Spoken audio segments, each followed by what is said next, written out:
Nibanye kano Ndi amalize Igbo educational Egwu Iriagha ndi Bende Ngwala Igwe ga-adịrị na mma ọkụ isi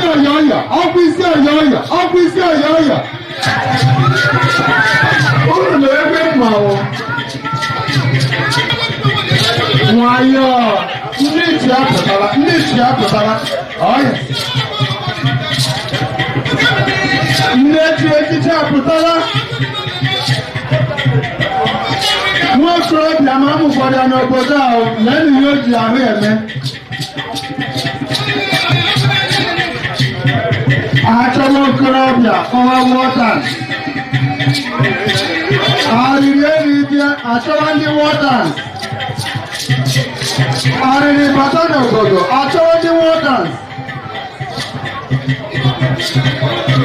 ha bata n'obodo obodo agba ọsọ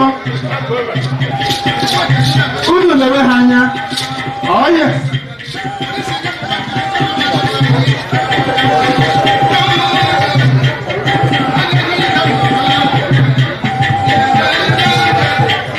anyị jụrụ ndị wụọ ha gba ọsọ awụsa gị ha bịrịba ha hụrụ wọdans gba ọsọ ha kpọkwụ na ha bịa gba ọsọ ha hụ isi ọyọyọ gba ọsọ ọwụsọ eme na ebe a nwoke ọ ga-ama ọyị onye na ha mayor Kano? Una mesele? Yes, sir. Achọrọ m ajụ oge ajụjụ maka ihe mere nụ. Yes, sir. Biko, kedu ihe na-akpọ egwu a unu gbara? Ọ bụ Iriagha. Iriagha. Eji mara ndị Bende. Anyị amaghị ma efu ọ dị. Ebe a sịla na-aga anyị na-aga ya. Nna biko, ndị akwa gị? A na-akpọ m Nnanna Uka. Nnanna Uka. Mba onye Ozite. Mma na kọọchị iri anyị. Na ihe ọbụla anyị ma ọ na-adị mma iso ihe ndị Igbo mere. In Bende division nke anyị si abịa. I adịghị afraid of anybody. Yeah, Bende division bụ okpuru ọchịchị Bende. Yes, sir. Ihe eji mara anyị. Wasị anyị abịala anyị na-aga aga. Anyị bụ warriors. Ihe ele anyị ma bụ ọganihu nke ndị Igbo niile, ọ bụkwa nke ndị Bende.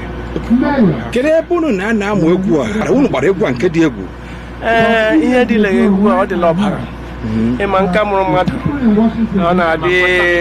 ọ na-adịle nke amaghị wuru ihe ga-esila ihe mmeri itere dị mma.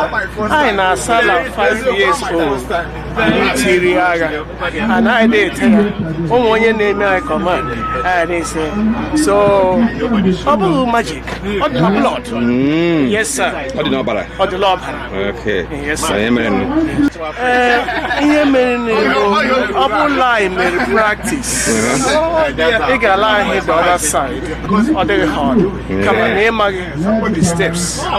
Unfortunately onye abụ ihe I can't say a word because mkpu okwu onye ọha nwụ ọhịa ga-ahụ Ọya ka ji kpọrọ ọmụ n'ọnụ? ọhịa ji kpọrọ ọmụ n'ọnụ.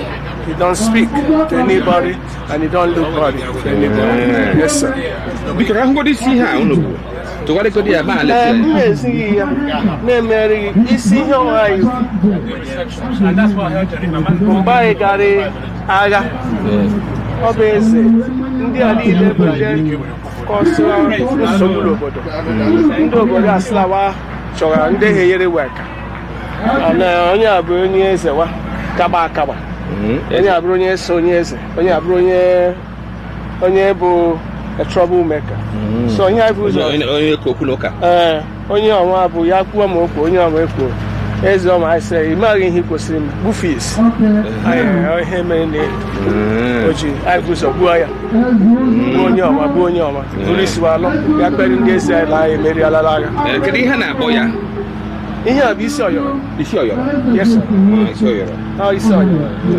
And isi ọyọrọ ya bụ ili anya gaghị na onye a isi ya furu ifu onye eze ile ọma ọ ma dị nke so ọ bụ ya. Nna asị ka nkele unu ka unu siri wee na-akwado omenala Igbo. Yes, sir. Biko na awụ ndị amala nze Igbo educational anyị na-ewelite ọmụmụ asụsụ na omenala Igbo na biko jisikwa n'ike ka omenala Igbo gara ala. Yes sir. Ihe ọjọọ m sikwa ka m gwa gị ihe aha dị mma ụlọ ndị nọ n'isi to jikọta ndị Igbo ka ndị Igbo na ọga na one umbrella. Ihe m sị ka m kelee mgbe ọbụla ụnụ kwakwara anyị na-asa. Ndewonu, ọ bụ ndị Amalinze Igbo Educational wetere unu ihe onyonyo nke a. Abụ m Amalinze JJ Azi.